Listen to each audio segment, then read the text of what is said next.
ओशो का ये विचार कि प्रत्येक व्यक्ति इस दुनिया में एक विशिष्ट नियति के साथ आता है, हमें अपने जीवन के उद्देश्य और अपनी आंतरिक क्षमताओं की ओर इंगित करता है। ओशो के अनुसार हर व्यक्ति का जन्म एक खास उद्देश्य के साथ होता है, जो उसके भीतर छिपा होता है। हमें केवल उसे खोजने और अपने जीवन को उसी दिशा में चलाने की जरूरत होती है। नंबर 1, प्रत्येक व्यक्ति का अनोखापन। ओशो का मानना है कि प्रत्येक व्यक्ति अपने आप में विशेष है और उसकी यात्रा भी विशिष्ट है। किसी भी दो व्यक्तियों का मार्ग समान नहीं हो सकता। यह अद्वितीयता ही जीवन को सुंदर बनाती है और हमें अपने भीतर की इस विशेषता को समझना चाहिए। नंबर 2, स्वयं को पहचानने की आवश्यकता। अपनी विशिष्ट नियति को समझने के लिए आवश्यक है कि हम आत्मचिंतन करें और अपने भीतर झांकें। ओशो कहते हैं कि जब तक हम स्वयं को नहीं समझते, हम अपने उद्देश्य को नहीं जान सकते। आत्मचिंतन हमें अपने अस्तित्व की गहराई में ले जाता है और हमारे जीवन के असली उद्देश्य को सामने लाता है। नंबर 3, समाज के ढांचे से बाहर निकलना। अक्सर हम समाज के बनाए हुए ढांचे में खुद को डालने की कोशिश करते हैं। ओशो का मानना है कि हमें इन बाहरी अपेक्षाओं से मुक्त होकर अपनी असली पहचान खोजनी चाहिए। हमारी नियति वही होती है जो हमें अंदर से प्रेरणा देती है, न कि जो समाज हमसे अपेक्षा करता है। नंबर 4, ध्यान और आत्म जागरूकता का महत्व। अपनी नियति को समझने के लिए ओशो ध्यान को आवश्यक मानते हैं। ध्यान के माध्यम से हम अपने भीतर की आवाज़ को सुन सकते हैं और जीवन के सही मार्ग को समझ सकते हैं। ध्यान हमारे मन को शांति देता है और हमें अपने भीतर के सत्य से जोड़ता है।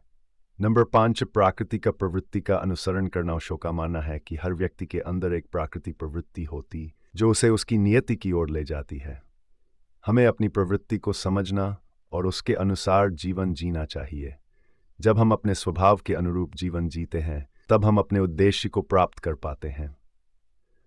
नंबर 6, अपने असली स्वरूप को जानना। ओशो कहते हैं कि हमारे भीतर की सच्चाई ही हमारी नियति है। हमें खुद को जानना चाहिए कि हम वास्तव में कौन हैं और क्या चाहते हैं। इस जान के बिना हम अपने असली उद्देश्य को नहीं समझ सकते और भ्रमित रहते हैं। नंबर 7, मुक्ति और स्वतंत्रता का अनुभव। अपनी नियति को समझने से हमें जीवन में एक गहरी मुक्ति का अनुभव होता है। यह हमें स्वतंत्रता का आभास कराता है, जहां हम किसी और की अपेक्षाओं के बजाय अपने आप को पूर्णता में अनुभव करते हैं। नंबर 8, जीवन का गहन उद्देश्य। ओशो का यह विचार कि प्रत्येक व्यक्ति की एक विशिष्ट नियति है, हमें जीवन के गहन उद्देश्य की ओर इशारा करता है। जीवन केवल सांस लेने और रोजमर्रा की गतिविधियों तक सीमित नहीं है। इसका एक गहरा अर्थ होता है जिसे हर व्यक्ति को स्वयं खोजना होता है। नंबर 9, दूसरों से तुलना न करना। ओशो के अनुसार हर व्यक्ति का मार्ग अलग होता है, इसलिए दूसरों से तुलना करना व्यर्थ है।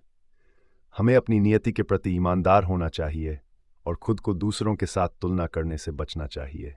नंबर 10, पूर्णता की ओर यात्रा। अपनी नियति को समझने और उसे अपनाने से हम एक संतुष्ट और पूर्ण जीवन की ओर बढ़ते हैं। ओशो कहते हैं कि जीवन का उद्देश्य हमारी आंतरिक प्रेरणा के अनुसार जीना है।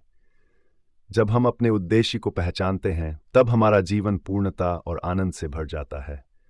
ओशो का यह विचार हमें अपनी अनोखी नियति की खोज और समझ की ओर प्रेरित करता है। प्रत्येक व्यक्ति का जीवन एक खास उद्देश्य के साथ आता है, जिसे वह अपने भीतर खोजना होता है। ध्यान, आत्मजागरूकता और स्वाभाविक प्रवृत्तियों का अनुसरण हमें हमारे असली उद्देश्य की ओर ले जाते हैं।